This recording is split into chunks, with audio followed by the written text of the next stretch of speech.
ಇವತ್ತಿನ ಕೇಂದ್ರ ಸರ್ಕಾರದ 26-27ನೇ ವರ್ಷದ ಆಯವ್ಯಯವನ್ನು ಕೇಂದ್ರದ ಹಣಕಾಸು ಸಚಿವರು ಮಂಡನೆಯನ್ನು ಮಾಡಿದ್ದಾರೆ.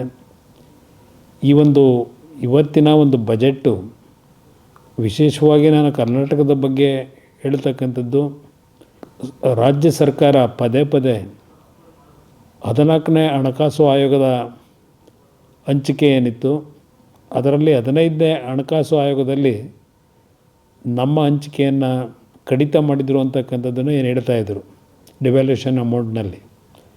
ಇವತ್ತು ರಾಜ್ಯ ಸರ್ಕಾರದ ಬೇಡಿಕೆಗೆ ಕಳೆದ 15ನೇ ಹಣಕಾಸು ಆಯೋಗದಲ್ಲಿದ್ದಂಥ 3.67 ಡಿವ್ಯಾಲ್ಯೂಷನ್ ಅಮೌಂಟ್ನ ಪರ್ಸೆಂಟೇಜ್ನಲ್ಲಿ ಈ ಬಾರಿ ಅದನ್ನು 4.17ಕ್ಕೆ ಏರಿಕೆ ಮಾಡ್ತಕ್ಕಂಥದ್ರ ಮುಖಾಂತರ ಸುಮಾರು 63,000 ಕೋಟಿ ರೂಪಾಯಿಗಳು ದೊರಕತಕ್ಕಂಥದ್ದು ಡಿವ್ಯಾಲ್ಯೂಷನ್ನ ಒಂದು ಸೆಕ್ಟರ್ನಲ್ಲಿ ಇವತ್ತು ಕರ್ನಾಟಕ ರಾಜ್ಯ ಸರ್ಕಾರದ ಈ ಟೀಕೆಗಳಿಗೆ ಉತ್ತರ ಕೊಟ್ಟಿದ್ದಾರೆ.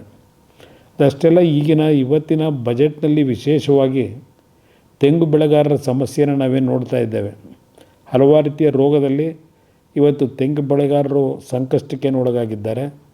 ತೆಂಗು ಬೆಳೆಗಾರರಿಗೆ ಪ್ರೋತ್ಸಾಹ ಕೊಡ್ತಕ್ಕಂಥದ್ದಕ್ಕೆ ಇವತ್ತು ಹಲವಾರು ಘೋಷಣೆಗಳನ್ನೇನು ಮಾಡಿದ್ದಾರೆ. ತೆಂಗು ಬೆಳೆಗಾರರ ಜೊತೆಗೆ ಇವತ್ತು ಕೊಕ್ಕೋ ಬೆಳೆಯತಕ್ಕಂಥದ್ದಕ್ಕೆ ಮತ್ತು ಕ್ಯಾಶ್ಯೂನಟ್ ಬೆಳೆಯತಕ್ಕಂಥ ವಿಷಯದಲ್ಲೂ ಪ್ರೋತ್ಸಾಹವನ್ನು ಕೊಡ್ತಕ್ಕಂಥ ಕೆಲವು ಯೋಜನೆಗಳನ್ನು ಘೋಷಣೆ ಮಾಡಿದ್ದಾರೆ. ಅದರ ಜೊತೆಯಲ್ಲಿ ಇವತ್ತು ಹೈದರಾಬಾದ್ ಬೆಂಗಳೂರು ಚೆನ್ನೈ ನಡುವೆ ಎಕ್ಸ್ಪ್ರೆಸ್ ರೈಲಿನ ಸಂಚಾರಕ್ಕೂ ಈ ಒಂದು ಬಜೆಟ್ನಲ್ಲಿ ಒಂದು ಘೋಷಣೆಯನ್ನು ಮಾಡಿದ್ದಾರೆ.